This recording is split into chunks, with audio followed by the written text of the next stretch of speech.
তুলা রাশি, তুলা লগ্ন, লিব্রা সাইনের জাতক জাতিকাদের 2026 সালের জানুয়ারি মাসের আগত একটি সপ্তাহ অর্থাৎ 12 জ্যান টু 18 জ্যান, জানুয়ারি মাসের 12 তারিখ থেকে 18 তারিখ আপনাদের ক্ষেত্রে ঠিক কেমন অতিবাহিত হবে সে বিষয়ে প্রতিবেদনে আমরা বিস্তারিত আলোচনা করতে চলেছি। আলোচনাটি অত্যন্ত গুরুত্বপূর্ণ হবে, তার কারণ প্রথমত এ সপ্তাহেই কিন্তু মঙ্গল আপনাদের সুখভাবে উচ্চস্থ হতে চলেছে প্রায় এক বছর পর আপনাদের সুখভাব ম্যাটেরিয়াল কমফোর্টের হাউসে মঙ্গল উচ্চস্থ হতে চলেছে। একই সাথে আপনাদের রাশিধিপতি শুক্রও কিন্তু আপনাদের সুখভাবে গোচর করে তিনি আরও বেশি স্ট্রং হতে চলেছেন। আপনাদের সুখভাবে আমরা কিন্তু চতুর্গ্রহী যোগ পরিলক্ষিত করব, বুধাদিত্য, লক্ষ্মীনারায়ণ, শুক্রাদিত্য যোগ, এবং 14 তারিখে থাকছে মকর সংক্রান্তি, সাততিলা একাদশী, পৌষ পাবন। 12 তারিখে থাকছে স্বামীজির জন্মজয়ন্তী, স্বামী বিবেকানন্দের, সেদিন আবার ন্যাশনাল ইউথ ডে। 17 তারিখে থাকছে রটন্তী কালী পূজা। তাহলে স্কিপ না করে পুরোটাই শুনুন যদি ভিডিওটির প্রকৃত মর্মার্থ আপনারা উপলব্ধি করতে চান। পরিশেষে যেমন প্রতিকার নিয়ে আলোচনায় আমরা থাকি, তেমনটি তো আছেই।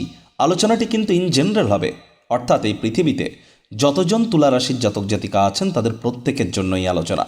আপনি যদি চান আপনার ব্যক্তিগত জন্মছক তার সাথে গ্রহগত গোচরের ছককে একসাথে কম্বাইন করিয়া 100% অথেন্টিক পার্সোনাল বা ব্যক্তিগত গণনা এনি টাইম আমাদের দ্বারাই করাতেই পারেন। এর জন্য স্ক্রিনে আমরা নাম্বার দিয়ে থাকি।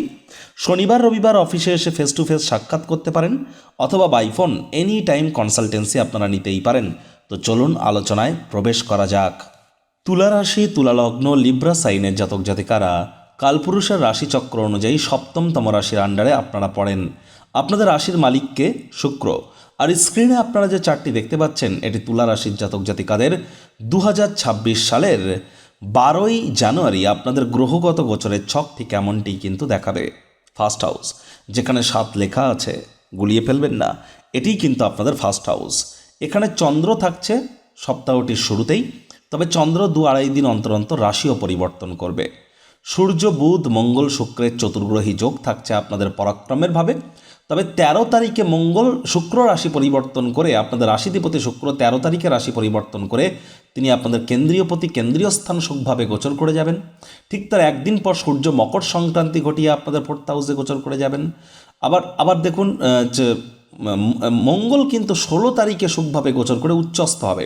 বুধ 17 তারিখে গোচর করে যাবে আপনাদের সুখভাবে। তারপর আমরা বুধাদিত্য, লক্ষ্মীনারায়ণ, শুক্রাদিত্য যোগ আমরা আপনাদের সুখভাবে সংগঠিত হতে দেখব। রাহু থাকছে আপনাদের 5th হাউস ত্রিকোণ ভাব, যেখানে 11 লেখা আছে, গুলিয়ে ফেলবেন না, নিজের নক্ষত্র শতবিশা নক্ষত্রে। শনি মহারাজ আপনাদের রোগঋণ শত্রুরভাবে গোচর করছেন বৃহস্পতির নক্ষত্র পূর্ব ভাদ্রপদে। গুরু বৃহস্পতি তিনি গোচর করছেন নিজের নক্ষত্র পুনর্বসু নক্ষত্রে, আপনাদের ভাগ্যস্থানে। কেতু থাকছে আপনাদের লাভভাবে। দেখুন, প্রথমেই যে বিষয় সম্পর্কে আপনাদেরকে অবগত করানোর চেষ্টা করব, তুলা রাশির জাতক জাতিকাদের মধ্যে যারা বেকার যুবক যুবতী আছেন তাদের কিন্তু আমরা 100% নতুন চাকরি, নতুন কর্মসংস্থান প্রাপ্তির যোগ এগুলি কিন্তু নিশ্চিতভাবে পরিলক্ষিত করছি। এ সপ্তাহের মাঝামাঝি সময়ের পর থেকে কিন্তু আপনাদের নতুন জমি, নতুন বাড়ি, নতুন গাড়ি এগুলি প্রাপ্তির যোগও কিন্তু আমরা পরিলক্ষিত করছি। 16 তারিখে মঙ্গল কিন্তু উচ্চস্থ হবে আপনাদের কোথায়? আপনাদের সুখভাবে। 16 তারিখের পর থেকে প্রায় ধরতে গেলে 1 মাস নতুন জমি, নতুন বাড়ি, নতুন গাড়ি এগুলি ক্রয় করার যোগও কিন্তু আপনাদের জন্য পরিলক্ষিত হবে। মায়ের তরফ থেকে, মাতামহ, মাতৃকুলের তরফ থেকেও কিন্তু আপনারা লাভান্বিত হতে পারেন। রোম্যান্টিক মুডেও আপনারা থাকতে চলেছেন পুরো সপ্তাহটি এবং মাসটি জুড়ে।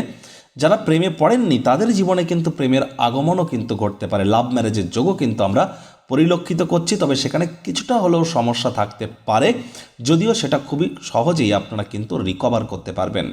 একই সাথে আপনাদেরকে বলবো, সূর্য কিন্তু 14 তারিখে মকর সংক্রান্তি ঘটিয়ে মকর রাশিতে গোচর করবে, অর্থাৎ আপনাদের সুখভাবে, যার ফলস্বরূপ আপনাদের মধ্যে যারা সরকারি চাকরিজীবী আছেন, নেতা, মন্ত্রী, এমএলএ, এমপিস যারা আছেন, যারা প্রাইভেট সেক্টর অ্যাডমিনিস্ট্রেটিভ লেভেলে আছেন, অ্যাডমিন লেভেলে যারা জব করেন, ঊর্ধ্বতন কর্তৃপক্ষ যারা, তাদেরকে কিন্তু আমি বলবো কমফোর্টের ক্ষেত্রে, সুখের ক্ষেত্রে আপনারা অতিরিক্ত সময় অর্থ ব্যয় করলে কিন্তু সময় আপনাদের বিপরীতে যেতে পারে।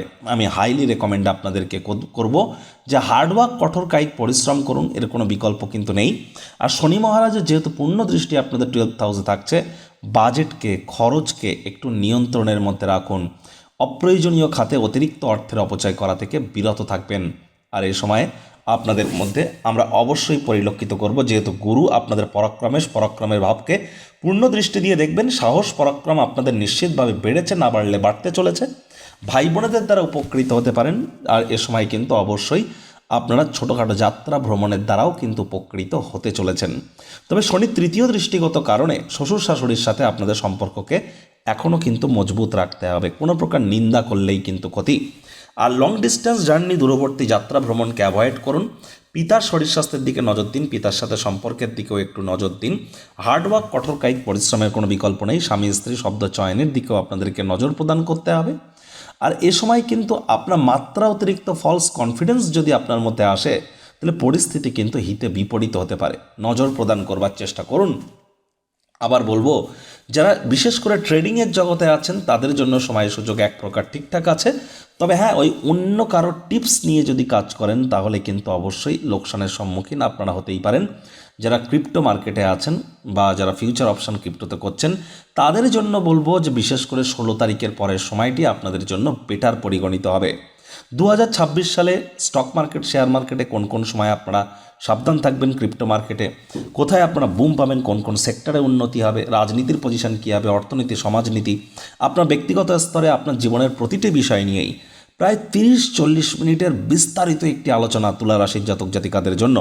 বৈদিক জ্যোতিষ, লাল কিতাব, আমরা সংখ্যাতত্ত্ববিদ্যা, বাস্তুশাস্ত্র, ট্যারো রিডিংকে সকলকে একত্রিত করে একটি ভিডিও কিন্তু অলরেডি চ্যানেলে আপলোড করা হয়েছে। সময় সুযোগ বুঝে দেখে বা শুনে নিতে ভুলবেন না। ভিডিওটির একদম শেষে কিন্তু আমরা লিঙ্ক দিয়ে থাকি। যেহেতু গুরু তার পঞ্চম দৃষ্টি দিয়ে আপনাদের রাশিকে দেখবে আর রাশিতে চন্দ্রও থাকছে, একটি জিনিস কিন্তু স্পষ্ট যে নাম, যশ, খ্যাতি, প্রভাব, প্রতিপত্তি আপনাদের বাড়তে পারে। নিজেদের মধ্যে একটা ঊর্জা, জোশ আপনারা কিন্তু অনুভব করতে পারেন। তবে রাহুরও যেহেতু দৃষ্টি এখানে থাকছে, মস্তিষ্ককে যেন ভ্রমিত হতে দেবেন না। To be or not to be is the question. যাদের চোখের, ত্বকের বা দাঁতের সমস্যা আছে, যারা যে কোনো মাস, যে কোনো বছরের 4, 13, 22, 31 তারিখে যদি জন্ম হয়, 7, 16, 25 তারিখে যদি জন্ম হয়, 8, 17, 26 তারিখে যদি জন্ম হয়, তাহলে ইমিডিয়েট আপনারা জ্যোতিষতাত্ত্বিক পরামর্শ গ্রহণ করুন। অ্যাজ পার নিউমারোলজি এ বছরটি কিন্তু আপনাদের জন্য একটু হার্ড হতে চলেছে, তাই আগে থেকে কনসালটেন্সি নিলে কিন্তু আপনারা উপকৃত হবেন, এ বিষয়ে কোনো সন্দেহের অবকাশ নেই। আর হার্ডওয়ার্ক, কঠোর কায়িক পরিশ্রমের কোনো বিকল্প নেই। শিক্ষার্থী বিদ্যার্থীদের পড়াশোনায় মনোযোগ কিন্তু আরও বৃদ্ধি করতে হবে। অবিবাহিত যারা আছেন তাদের বিবাহের যোগও কিন্তু পরিলক্ষিত হচ্ছে। মঙ্গলবার বিকেল 5:20 চন্দ্র গোচর করে যাবে কোথায়? আপনাদের সেকেন্ড হাউস, পরিবার, বাণী, অর্থের ভাবে। আর মঙ্গলবার বিকেলের পর থেকে বুধবার, বৃহস্পতিবার, এই যে 2-2.5 দিন চন্দ্রের কৃপায় আপনাদের কিন্তু ব্যাংকের ব্যালেন্স বাড়তে পারে। আপনার পরিজনদের দ্বারা কিন্তু উপকৃত হতে পারেন। শব্দ চয়নের দ্বারাও কিন্তু আপনারা উপকৃত হতে পারেন। পরিবারের প্রতি আবেগপ্রবণ হতে চলেছেন। এই চন্দ্রই কিন্তু আবার শুক্রবার সকাল 5:45-47 গোচর করে যাবে আপনাদের পরাক্রমের ভাবে। সেখানেই থাকবে রবিবার বিকেল 4:40 পর্যন্ত। আর গুরুর দৃষ্টিও তখন চন্দ্রের উপরে থাকবে। চন্দ্রও গুরুকে দেখবে। দুর্দান্ত একটি সংযোগ। এ সময় কিন্তু ভাগ্য কিছুটা হলেও আপনাদেরকে সঙ্গ প্রদান করতে চলেছে। শুক্রবার, শনিবার এই দুটি দিন, বিশেষ করে রবিবার সেকেন্ড হাফ পর্যন্ত। এই সময় আপনারা ছোটোখাটো যাত্রা ভ্রমণের দ্বারা উপকৃত হতে পারেন, বন্ধুবান্ধবদের দ্বারা উপকৃত হতে পারেন। আপনাদের ক্ষেত্রে একটি জিনিস কিন্তু মাথায় রাখতে হবে যে দেখুন, যদি হার্ডওয়ার্ক না করেন তাহলে কিন্তু সমস্যা। কারণ সময় সুযোগ আপনাদের জন্য ভালো, এ বিষয়ে কোনো সন্দেহের অবকাশ কিন্তু নেই।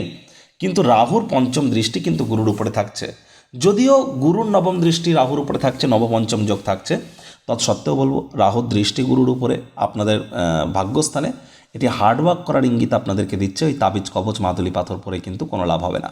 প্রতিকার স্বরূপ আলোচনা করতে গিয়ে আপনাদেরকে বলবো, স্ক্রিনে আপনারা দেখতে পাচ্ছেন নবগ্রহ বীজ মন্ত্র। পারলে 9টি গ্রহকেই শান্ত রাখবার জন্য এই নবগ্রহ বীজ মন্ত্র প্রতিদিন আপনারা 108 বার করে জপ করুন। একবার মুখস্থ হয়ে গেলে মাত্র 10 থেকে 15 মিনিট লাগে। এটি মনুষ্য জাতির সৃষ্টি নয়, স্বয়ং ব্রহ্মদেবের সৃষ্টি, যা কখনো অনর্থ হতে পারে না। ভুলভাল উচ্চারণ করলেও কোনো নেগেটিভ ইম্প্যাক্ট পড়ে না।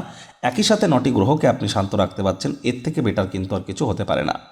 আপনারা অবশ্যই চেষ্টা করুন শনিবার করে হোয়াইট কালারকে অ্যাভয়েড করার, রবিবার করে ব্ল্যাককে অ্যাভয়েড করার। রেগুলার সূর্যের আলোকে গায়ে লাগান। এটি সূর্যের বছর 2026 সাল। সূর্য রাজা, মঙ্গল মন্ত্রী। ভোরে সূর্যের আলো গায়ে লাগান, সূর্য প্রণাম করে দিন শুরু করুন। পিতা বা পিতৃতুল্য ব্যক্তিবর্গের সাথে সুসম্পর্ক বজায় রাখুন, হৃদ্যতাপূর্ণ সম্পর্ক বজায় রাখুন এবং চেষ্টা করুন যতটা সম্ভব যারা হিজড়া উভয় সম্প্রদায়, তাদের যদি সেবা শুশ্রূষা করা যায়, এটি আপনাদেরকে বহুলাংশ উপকৃত করতে চলেছে। তো বন্ধুরা, প্রতিবেদনটি আপনাদের ঠিক কেমন লাগলো, আপনাদের সুচিন্তিত মতামত আশা করি আপনারা নিচের কমেন্ট বক্সে লিখে জানাবেন। ভালো লাগলে একটি লাইক করতে ভুলবেন না। এই আশা রেখে আমি আমার বাণীকে এখানেই বিরাম প্রদান করলাম। সংসারে অশান্তি, প্রেমে বাধা বা বিবাহে অনিশ্চয়তা, ব্যবসাতে ক্ষতি বা চাকরিতে ডামাডোল, অসুস্থতা, দুঃখ, দারিদ্রতা থেকে কিছুতেই রেহাই মিলছে না, পরীক্ষায় ফেল, তাহলে আর দেরি কেন? জীবনের যাবতীয় সমস্যার সমাধান করব আমরা। বাস্তুশাস্ত্র, সংখ্যাতত্ত্ববিদ্যা, লাল কিতাব, বৈদিক জ্যোতিষশাস্ত্র, কৃষ্ণমূর্তি প্রভৃতি পদ্ধতিতে জন্মছক বিচার করা হয়। প্রয়োজন অনুভব করলে স্ক্রিনে ফ্ল্যাশ হওয়া নম্বরে যোগাযোগ করতেই পারেন।